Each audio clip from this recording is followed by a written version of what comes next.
Hello everyone. It gives me immense joy to be hosting the sixth session of our webinar series Masters of Conversion, where you get to learn from the masterminds of winning website experiences.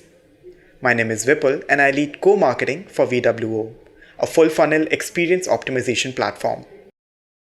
Now, I'm really excited to be hosting a master for tonight who is a data enthusiast responsible for making sure his company, Microsoft, is making the right data-driven decisions. Let's all welcome Richard Guy, who is the Principal Applied Researcher at Microsoft. Feels great to have you here, Richard. Hey, I'm honored to be here. Pleasure talking to you. So before I pass on this mic to Richard, I just wanted to inform you all that we have reserved like 10 minutes at the end of the session for a question and answer section. So send in your questions whenever you have one using the questions panel, and we'll take them in the end. With that, Richard, the stage is all yours. Great. So I'm new to this sort of presenting in a place where no one can hear me. So I'm just going to trust that I'm coming into your earbuds appropriately. So my name is Richard Thomas Guy, or everybody calls me Tommy. So sorry. My name is Tommy Guy. I'm a principal data scientist at Microsoft. I spent years on the experimentation platform team. So this is building out the tooling that Microsoft uses to run experiments on hundreds of millions of users across all of our products.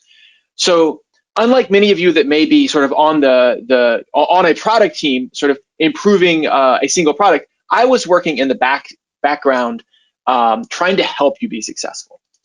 And so today my talk is going to be a little more on the data side than maybe some of the talks in this series, but I really believe that your conclusions are only as good as the data that you use to draw them. And so I think this is an important topic for any consumer of data.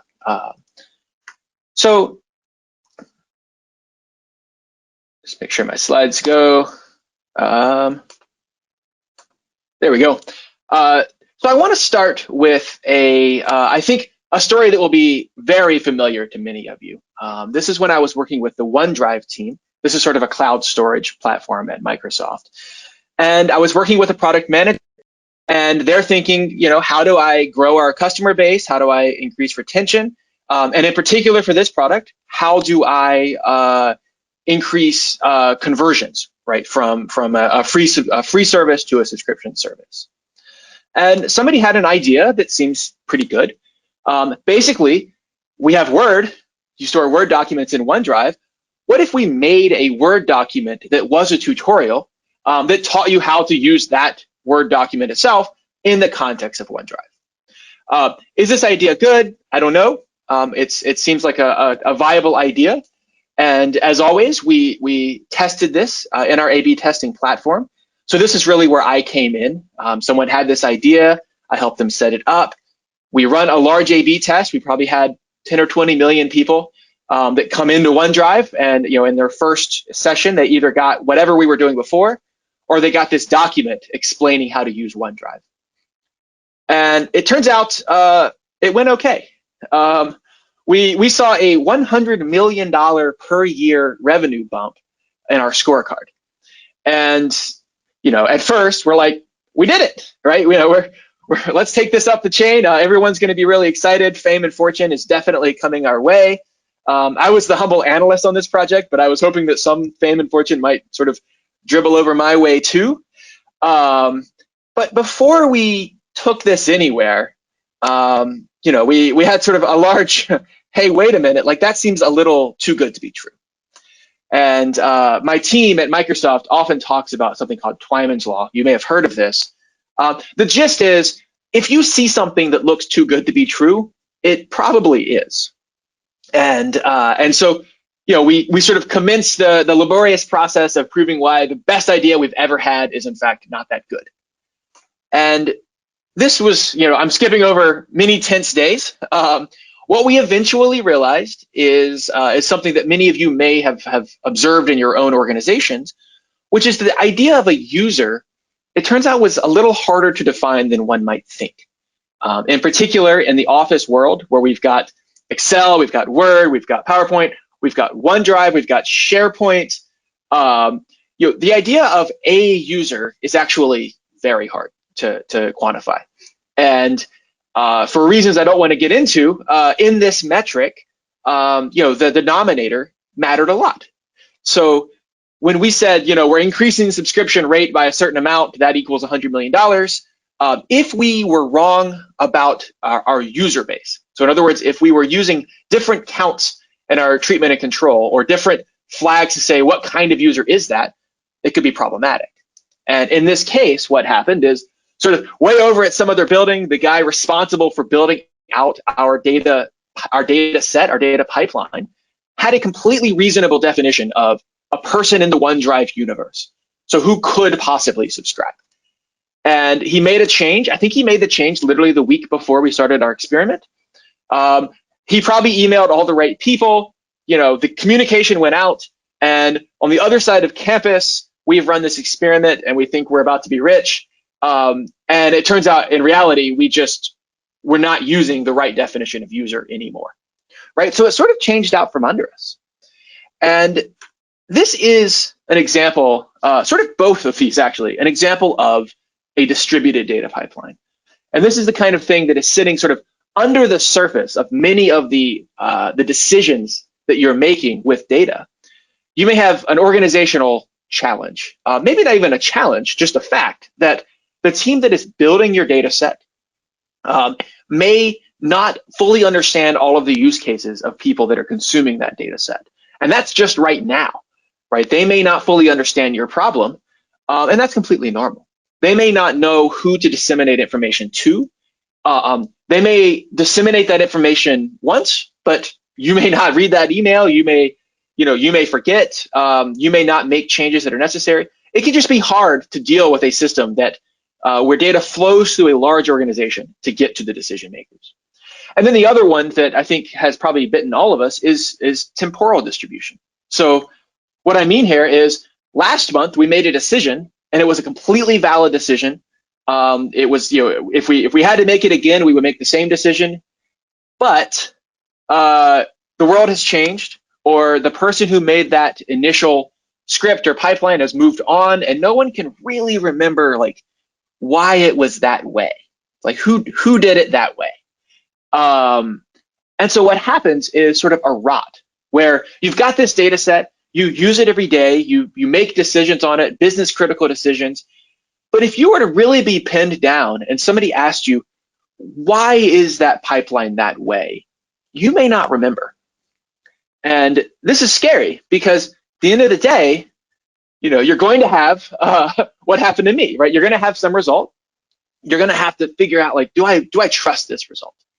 And I would say the best case is what happened, right? So the best case is you see something weird, you say, hey, that's weird, and you spend, however long it takes. For this size result, I spent several days trying to figure out if this was a data bug or if this was real. And I think a much worse case would be that I claimed victory. I said, we made $100 million for the business, ship it. And, we ship it. And I'm sure you've seen this before if you've run a lot of experiments. You ship your gains and you look at the bottom line and the bottom line hasn't moved. And, I think this is particularly pernicious, I think, because this is where you can start to erode trust in your data system. Right, the people that are saying, hey, I'm making data-driven decisions, I'm running experiments, I'm doing sort of all of these industry best practices, and I'm just not seeing the results that I promised. This can really erode trust over time. And I would point out, $100 million is a lot of money. If this had been a small gain, I think we made a couple $1 million. We would not have invested as much time. Right, this one sort of stood out. But there's a lot of decisions you're making where you might just say, yeah, that looks close enough, I'm going to keep going. And unless you trust your data pipeline, you can't really trust that you're making the right decision there. And I think the absolute worst case, sort of the where this ends up, is essentially data is used to support decisions that align with what you want. Right? I think we've all seen this, where If the scorecard is green, if it looks good, if I'm moving in the right direction, well, look at the data. The data says I'm moving in the right direction. Like, give me my bonus. But if the data is disagreeing with your intuition, if it's looking bad, if you built something, you ran the experiment, maybe it's negative, maybe it's flat, there's a temptation to say, well, in this case, the pipeline is wrong. The metrics are wrong. The data is wrong. And when you've started to erode trust to the point where essentially data can be used to support you, but it can't be the reason you make a hard decision, then you really have to ask yourself, why are you investing in that data pipeline at all? And I think there's a real danger when when you're making decisions on top of a pipeline that you may not understand, that you may have questions about, that sort of just the knowledge isn't even there available for you. There's a real danger that these sort of mistakes creep in over time without you even knowing it, until in some sense it's too late, and there are serious trust issues with the data that you're using to make decisions in your organization. So I want to reiterate that you've probably all heard this before. Your decision, it's really only as good as the data that you use to make that decision. If the data is no good, your decision is not trustworthy. And data is just whatever you've collected passed through a data pipeline. So you may not in your day-to-day job think a lot about that data pipeline. How did the signals that flow in from wherever they're flowing, how did they arrive in the table that I use every day? But really, that data is only as good as that pipeline that is serving that data to you. And the thing that I want to argue today is that pipeline is really a cultural artifact. So your pipeline is only as good as the culture that produced that pipeline and that maintains that pipeline. So when I think about a data organization, I think about their priorities. I went to grad school for computer science. I studied machine learning.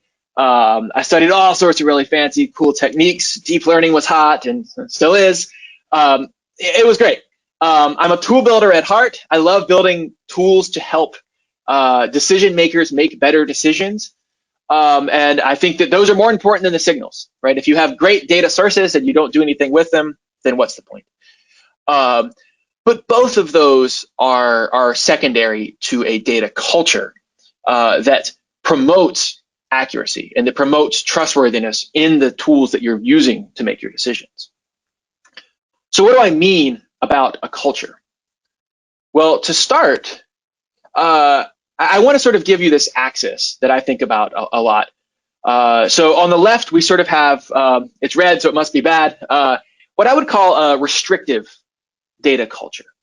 I actually read this quote in The Economist this week where someone mentioned that sometimes data ownership is itself a power structure, right? So I have access to the data and you have to come through me to get it. And that's sort of a way to all of a sudden become important in a way that may be actually somewhat toxic.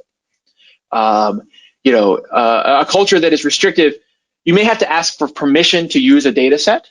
And I really want to point out that if you can't access the data set and use it effectively, and so I don't just mean the numbers get to your spreadsheet or you have access to the database.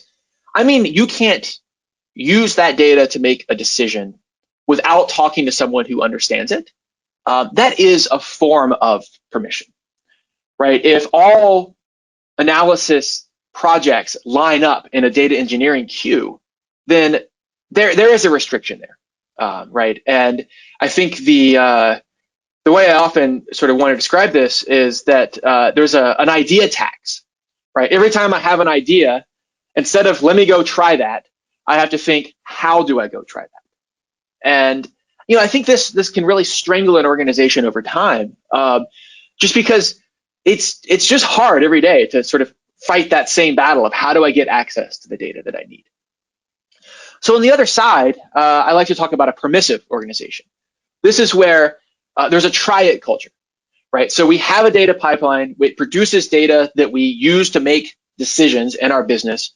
And if you want to try some new thing, you are empowered to do so.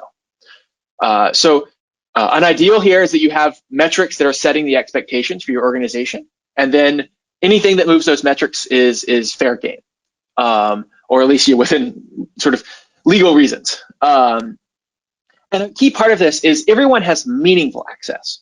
By meaningful, I mean not just, again, you have the bits available to you somewhere. I mean that you actually know how to use them. So an example of this would be if you're someone who is using SQL to make decisions, or even something like Tableau to sort of build reports, you know what the data that you're using in those reports means. You know how user is defined. You know when it's safe to use that concept. You may understand, revenue columns, like what do they mean? What do they exclude? So just like how do these data sets work is available to you in a way that lets you use it. And another one that I think is very important is you have access to best practices. Some of this is something like testing that I'll talk about a little more. Another part of best practices, though, is just you know how other people use that data. If you're familiar with the concept of a join, if you have the user table and some sort of events table, subscriptions table, let's say, there may be a way to join those tables together that is the best practice in your organization. And you have access to that. You know how people normally do things. The advantage there is when you produce an outcome, when you produce something that you use to make a decision, you're doing it in the same way as everyone else, and it's been vetted as the best way to do that. So on one side, we have this restrictive culture where, in a sense, just getting the data, just learning how to use it effectively is slow, it's laborious, it may involve talking to some other organization. It introduces an idea tax, versus a permissive organization where the tools and the understanding are at your disposal so that you can then go and use those to try something. There's another axis here that I like to think about, which is sort of the coherence anarchy axis. So a coherence data organization is something where we understand what people are doing. So I say post hoc here. What I really mean is instead of me saying I'm giving you permission to use this data set to make this decision, I just want to be able to check what you're doing. So the ideal world, as someone who builds data sets, is I have a clear understanding of who's using those data sets and a pretty good understanding of what they're doing with them. What that lets me do as the sort of the person in the back office is understand what's important. What data sets are the critical ones that are being used broadly to make decisions? Are there patterns of use that I can make easier? Are there patterns of use that I should step in and say, there's a better way to do this? Another side of coherence is there is in an organization that is producing data at a vast scale like Microsoft, it's very important to be able to track changes both in the data set as our user base changes, as the world changes out from under us, but also to track changes to the pipeline. In my example at the start, where this experiment sort of went wrong because the definition of a OneDrive user had changed, it's critical in a coherent data organization to be able to find that change, not just by looking for the release email and sort of learning once that something happened, but understanding the history of the concept of something like user, something as basic as that. So that's a coherent organization. I think an anarchy organization is something where you've sort of got this idea of accidental production. So in other words, you have this table, you've used it forever to make decisions. You have it in, say, let's say Tableau. It was made for you by some data engineer. That data engineer didn't know that it was going to be used for years and years. And if they did, they might have done things a little differently. Maybe you've got tables like this where I call them sort of zombie tables, right? Where it's production because I'm using it to make decisions that impact the business, but no one meant for it to be that. And I think the presence of that is sort of a sign that you have a bit of data anarchy. So it's good to have freedom to try things. It's bad to have those things that are tried aren't rigorous. So in some organizations, I think what we see is what I call the fear loop. And so someone comes along and they sort of introduce this idea of data democracy, and they make the data more widely available. They make sure that everyone has access. They maybe run some seminars to sort of help you get up and started on the data set. And they sort of leave behind the coherence part. So what happens is, yes, we're more permissive. We have data. We're making decisions with that data.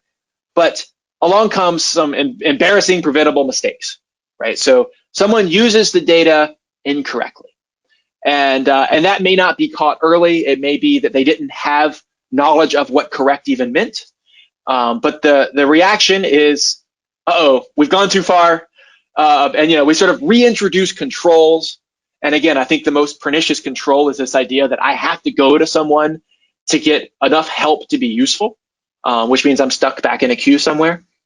So control re-enters the situation because it's for your own good, right? You were making mistakes, and instead of figuring out why, instead of maybe increasing the coherence of the organization so that you can use your data effectively, we shift to sort of, let me step in, let me help you at every step of the way. It's for your own good. So, yeah, I think there's a thing that often comes up, especially for people like me that are sort of tool builders that are building out data sets. That, frankly, I think is overused. But I do want to talk a little bit about data tooling. Like, how can the tools help you as a data consumer? And the thing that I want to drive home is I do think that tools can help coherence, right? I do think that organizations need to invest in their data pipelines to improve the ability of their organization to consume, to understand, to trust that data. I think that if you have a restrictive culture, a tool is not going to give you a permissive culture. I've been in the industry long enough. I've never seen this work. But the important point is, I think the bad fear loop that happens is a problem of anarchy versus coherence. People want a permissive data culture. What they lack is tools to help them be more coherent. So while I think we can work here, I think that we have to fix the tools, but it's really up to you as an organization to drive a permissive culture and a try-it culture to sort of use your data more effectively. So I'm going to only present two tools that I really recommend. And the first one is what we call sort of some way of understanding what your data creators are doing. So in the ideal world, I'm sure many of you have heard of products like a data catalog or a data lineage tool. The idea here is that all of the data that is available to you in your environment, it's known. You understand which pipelines exist. You understand their usage. And the things I'm looking for when I'm looking at a data catalog or lineage tool are, there's some way of experts disseminating in that tool the right way to do something. So for example, here are other example Tableau reports. Here are other example SQL scripts that use that same data to make a decision that you can maybe look at as a cheat, right? As a way of, and I don't know how many of you are sort of software engineers by background, but we mostly copy and paste. So you can maybe look at those examples, copy and paste them, and you'll be doing the right, sort of the best practice. So we really want that social aspect, help other people use data in the same way that you did. Another aspect there that I've seen a lot is people just sort of reinventing the wheel. They do the right thing. It's just they had to come to that conclusion themselves rather than relying on sort of the best practices of an organization. So the thing I'm really looking for a data catalog is that. Give me not just what data is out there, but tell me how people use it and how I can best make use of that data in my particular situation. Because it turns out, most decisions, I think, most tables that are used to make decisions are used over and over and over. I think the amount of repetition in many large data systems is sort of a problem. I think we don't consolidate these things enough, and I think a data catalog can really help there. And the other thing that I want to bring up is something that I think is getting more traction, which is testing. And if I were talking to data engineers rather than data consumers, then we'd spend a lot of time talking about testing. So if you're coming from a software engineering background, or you're working with software engineers, you understand that if you're building a new website or a new platform, a new service, you write a test suite. It's often just as big as the thing you're writing in the first place. And the nice thing about a test suite is it codifies the assumptions that you're making in your product, right? It codifies the idea that if you pass credentials to the login service, you get back a token, right? It codifies that, if you add something to a shopping cart and then later check out, that thing is still there in the shopping cart. That idea allows massive organizations with tens of thousands of engineers to work in one code base. And the crazy thing is data pipelines are worse for sort of rate of change and worse for the sort of the impact of any particular change than most software products, right? Anyone can inject anything into your data pipeline, and you just have to sort of deal with it. So I'm surprised that we don't do more testing in the pipeline. But for this audience, the thing that I want to stress is tools are coming out that allow end users like yourselves to assert that things are true about a data set, and then to test those things. So a good example, you may have tables, about, say, revenue per user, where your assumption is every row is unique to the user. So there's one row per user in this particular table, and you just kind of assume that's true. I would really encourage having a tool, building a tool, or going out into the marketplace and finding these to test that fact, so that when you make that report, when you make that business decision on a table where an assumption like there's one row per user exists, you know that was true when you made that decision. And so a tool that comes to mind right now is Great Expectations. So there's starting to become this set of sort of data ops tools that let you do these things. But I think the main two things, really the only two things that I really stress for a data organization to especially a distributed data organization to gain trust in their data, again, is number one, just understanding what's there and how do people use it. And number two, for those core critical assumptions about data that you're using, I really encourage you to actually write another script, really, to test that those assumptions are actually true. And I mentioned Great Expectations, but I really didn't I'm not going to try to sell you on any particular tool. And the reason is there's a huge marketplace out there. If you want to email, I'm happy to chat about any of those tools, my experience, my opinion. But I can't stress enough that I do think that you want to find the right lineage tool for your organization, the right catalog. And then also you want to start investing in assuring that the assumptions that you're making are true. So that's what I have to say. The high level takeaway that I want you to think about is how do you find a permissive, coherent data organization? I think that doing that can help you make the most of a large distributed data pipeline. But I think it can also prevent some of the anarchy, some of the bad decisions that can happen when a pipeline is not well understood end to end. And the last thing I'll say is I'm actually trying to interview as many people as I can about their experience with large distributed pipelines. So if you want to share your particular experience, if you have any questions about what you're doing, how you want to change it, I'd love to grab an hour of your time. You can find my email here, and I think you probably have my LinkedIn. You can also you can ping me there, and I'd love to chat.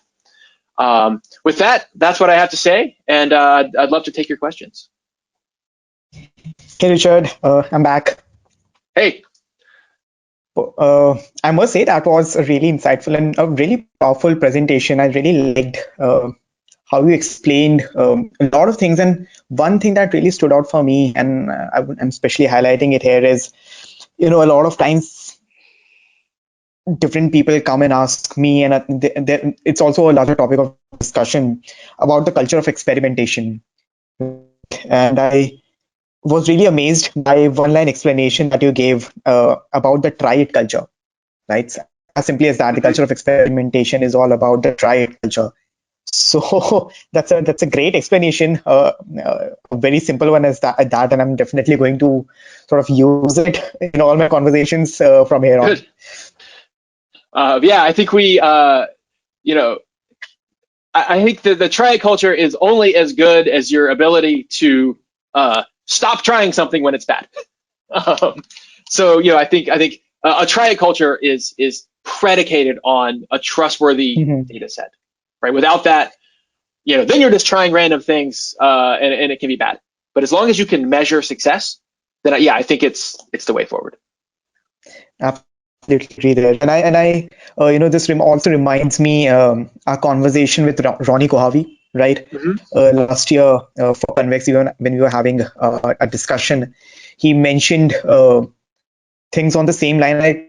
I just forgot that quote he used, but it was a really powerful one as well. So that goes on to show, right, so how how things happen in such large organizations as Microsoft, how deeply the values and how well the culture is set up in the organization that enables everyone to be on the same page, and that is something which every other organization aspires for. And I'm sure that the audience members out here, they must have really learned something from the values that you just shared as well.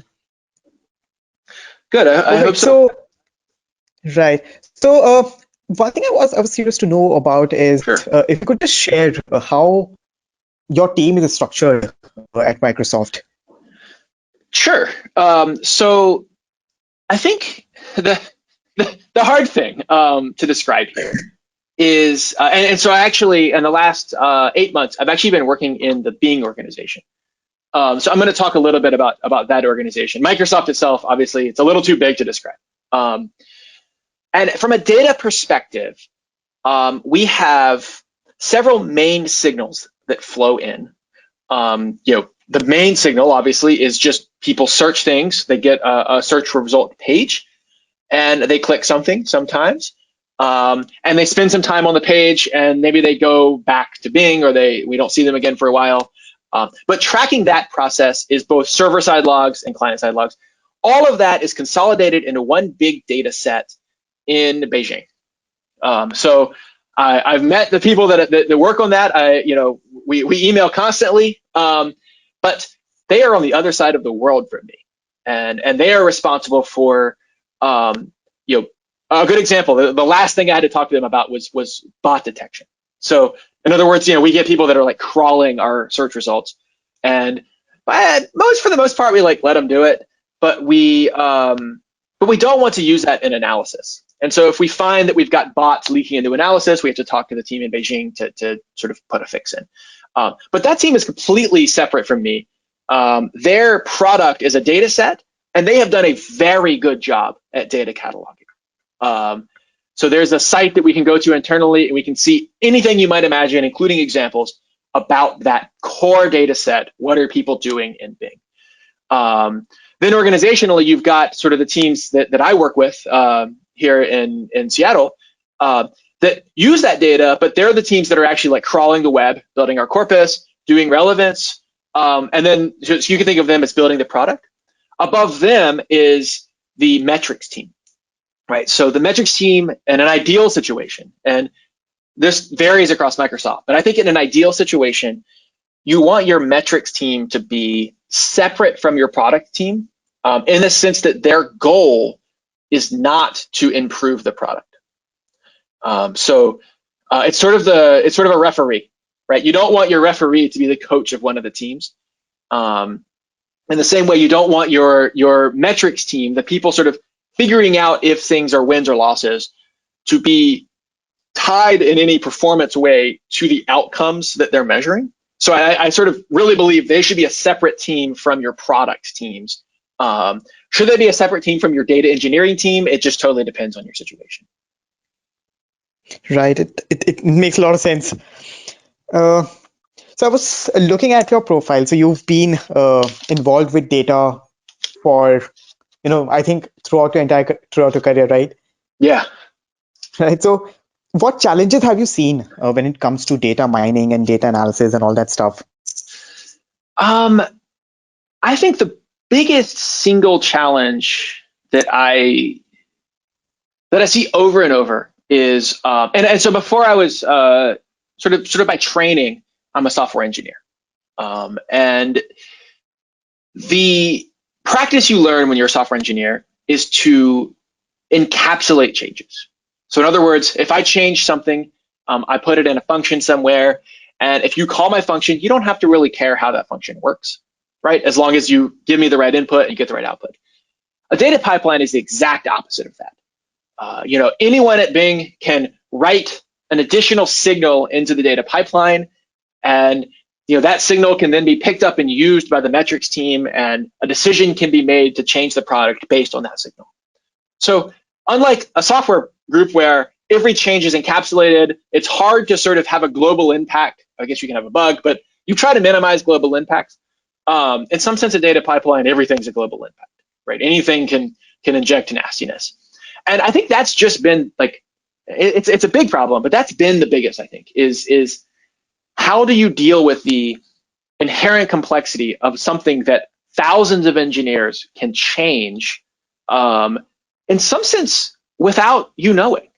The other thing I've noticed with data is adding a new signal to the pipeline, or even adding a new table to the warehouse. It doesn't get the same level of scrutiny necessarily, and I don't think it should even, as a change to the product, right? The review process is often less strict. The testing definitely is less strict. And I just think managing that complexity has been much harder in my career than getting the right algorithm, than using the right technology in terms of sort of speed, efficiency, things like that. It's really a cultural problem, not a tech problem.